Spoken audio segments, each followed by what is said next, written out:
Well, thank you for joining us on this Friday afternoon. What a week it has been. Let's bring you meteorologist Nathan Scott with an update on our weather conditions as we head into the weekend. Nathan? Good afternoon, Jurnee. It is Friday, Yes. and things are going to be turning around in our favor going into the weekend. Out there right now, it is still cold. Temperature 29 degrees in the capital city. Lots of 29s showing up across the board. But look at that deck of clouds in Oklahoma and Texas. That is making its way off to the east and northeast. And it's going to be a race in how warm we get. Will be dependent upon that cloud cover and how fast it arrives. But we're going in the right direction because the 24-hour temperature difference, we're 7 degrees warmer here in Little Rock, 9 degrees warmer in Conway, also Searcy, 11 degrees warmer in Arkadelphia, and the winds are not as bad. So there is a little bite to the air, but the wind chills are certainly not as brutal as what we have been dealing with over the past couple days. It feels like 24 in Little Rock, feels like 17 in Hot Springs, and it feels like 10 in Harrison. Highs today. We're going to cut it very close. We may be able to climb above freezing here in the metro, but certainly the chance of climbing above freezing is in play for Hot Springs, Arkadelphia, Camden. I think it might be a tough call the farther north that you are, but nonetheless, we've got some improving conditions going into the weekend. Everybody will climb above freezing. I'll let you know what the numbers are and when our next chance of rain arrives coming up. All right, Nathan, thank you.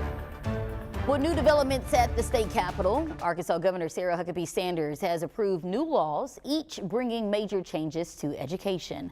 At the stroke of her pen, Governor Sanders approved 2 bills. One implements a ban on cell phones in schools. The other expands the free breakfast program to all students.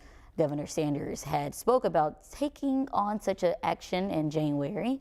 It took bipartisan support to get them through Arkansas Congress.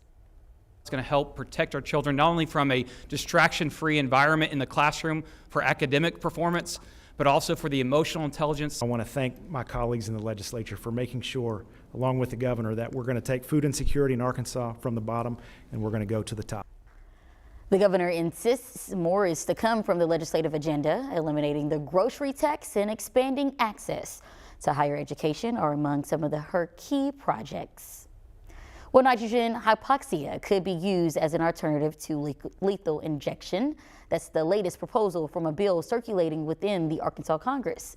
It's being dubbed a solution by some, but inhumane by others. The decision rests in the hands of state legislators. Catherine Rowley explains. Never before in the history of mankind have we had an execution method that endangers everyone else in the vicinity, the people who are carrying out the execution. Hypoxia is the technical term for an inadequate supply of oxygen. Replace the air we breathe with only nitrogen and a person dies. In theory and so far in practice, advocates say the method causes the person to pass out and thus not realizing they are dying. But Jeff Hooks says that wasn't the case when he witnessed it. It's a horrific method. I mean, we're talking about something that's akin to putting a bag over someone's head and suffocating them to death. Hooks is a spiritual advisor to death row inmates and witnessed the first execution using this new method. He says it looked more like suffocation and torture compared to lethal injections. We have to begin to consider and to think, what is this method doing to the victim's family, corrections officers, and other witnesses who are absolutely horrified by what they see. Hooks and other critics argue that using the gas would violate the inmates' 8th Amendment rights. There are currently 25 inmates on Arkansas's death row, all convicted of capital murder over the last 40 years. Hooks believes that lawmakers should have to witness this type of method of execution before adding it to the state's allowed methods. These legislators are never going to have to be imperiled by nitrogen gas.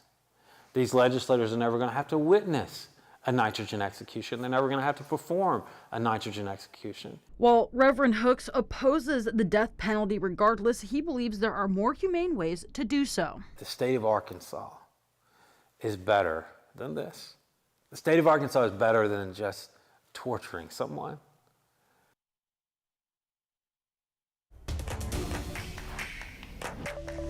A judge has ordered the former owners of a once troubled complex to pay millions of dollars in penalties. It's a story we've been covering for years. The Pulaski County Circuit Court issued the ruling. Throughout the years, Big Country Chateau was found to have over 5,000 code violations. The former owners must now pay over $11 million in fines. This group out of New Jersey has pretty much lost all of its holdings now in Arkansas, thank goodness. And we're thankful to Attorney General Griffin for pursuing this. A new buyer has been approved to manage Big Country Chateau. We'll work to learn of their future plans. Well, the UCA Sugar Bears spent nearly 2 years undefeated on their home turf. That all changed when they met with Florida Gulf Coast last night. Nick Luttrell saw it all and has a recap. The Eagles dominated this game and not only broke UCA's win streak this season, but broke their win streak here at home. It's the first time they have lost in the Ferris Center in about 2 years. They've been awfully good at home. Tonight we were not, but we need a bounce back.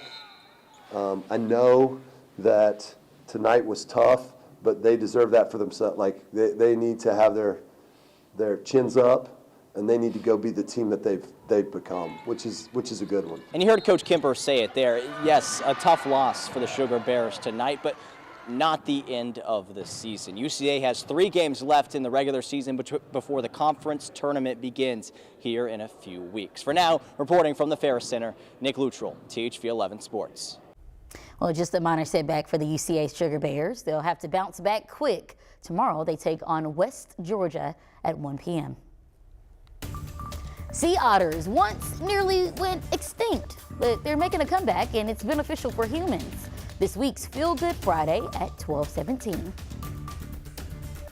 And the great February thaw will start to make its way in here, not so much today, but going into the weekend. Today we'll get close to freezing. We still have that THV 11 weather impact alert just because most likely temperatures will stay below freezing. But look at that on Saturday.